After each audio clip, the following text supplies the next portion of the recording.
Herr Präsident, ganz herzlichen Dank für diese 대단히 optimistische, auch 감사드립니다. sehr konkrete. 굉장히 낙관적이면서도 그리고 구체적인 그런 비전이 아닐 수 없었습니다. 베를린을 이러한 신구상을 발표하는 장소로 골라주신 것을 선택해 주시에 대해서 대단히 감사드립니다. 예, 기술적으로 몇 가지 안내를 드리겠습니다. 우리가 직접 대화하는 게 간접 대화가 좋다고 제가 말씀드렸는데요. 직접 대화 가능할 수 있도록 이제 동시통역에서 순차통역으로 모두를 전환하겠습니다. 그렇게 되면 여러분들이 이제 우리가 이렇게 무대를 준비하는 동안에 질문을 준비하실 시간을 가질 수 있도록 하겠습니다. 예, 감사합니다. 원래 행사는 지금까지 동시 통역으로 진행이 되었습니다. 하지만은 이제 보다 더 우리 큐르바 재단이 지향하는 서로를 위한 소통, 교류 이거를 정확하게 잘 하기 위해서 지금부터는 순차 통역으로 진행을 하도록 하겠습니다. 참고하시기 바랍니다. Herr Präsident, lassen Sie uns sofort in medias res gehen. Am 4. Juli hat Nordkorea zum ersten Mal erfolgreich, allem Anschein nach, eine Interkontinentalrakete getestet. Ihr Militär hat gemeinsam mit dem amerikanischen Militär daraufhin auch ein Raketenmanöver durchgeführt. Sie haben es hier gesagt, Sie haben es auch vorher schon gesagt, das Zeitalter der strategischen Geduld mit Nordkorea ist vorüber.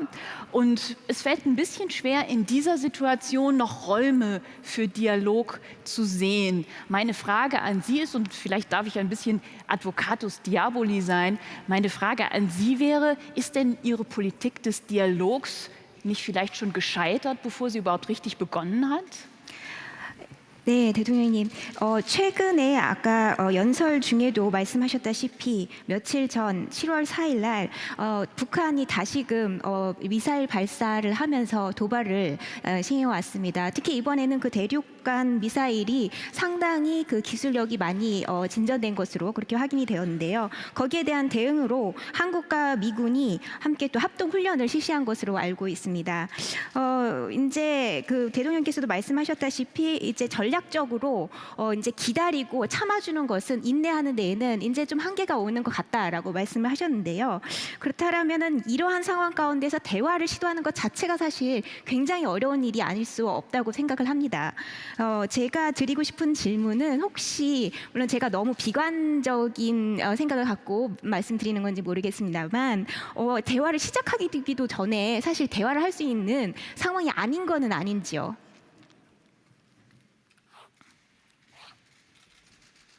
예.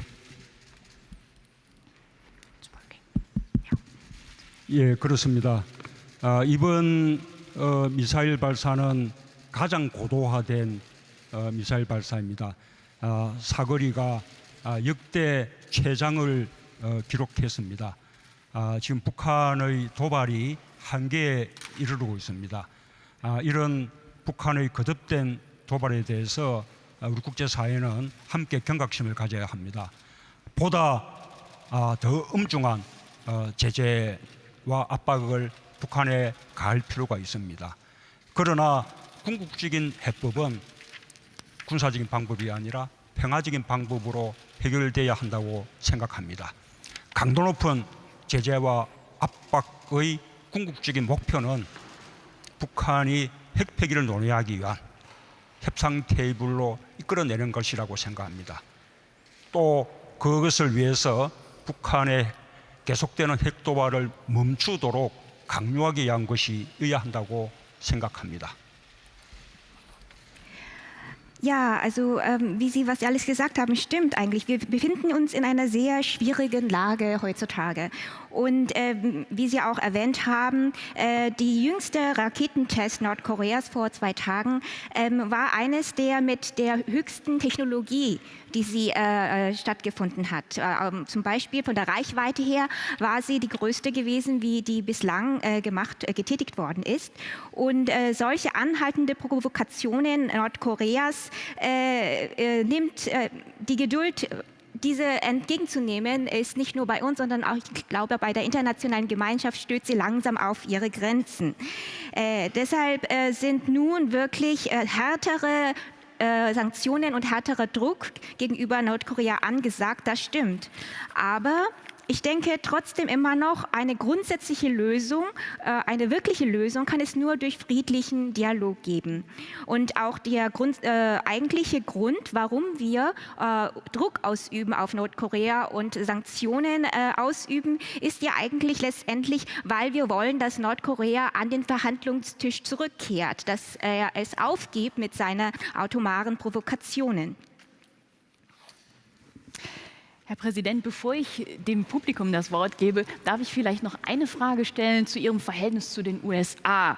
Sie haben im Wahlkampf schon gesagt, dass Seoul lernen muss, Washington auch mal Nein zu sagen. Sie haben jetzt in Ihrer Rede auch noch mal betont, dass Sie für Ihr Land eine Hauptrolle sehen in der Korea-Krise.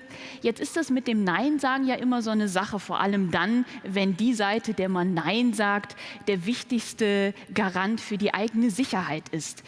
Wie stellen Sie sich die Zukunft der Beziehung zwischen Ihrem Land und den USA vor?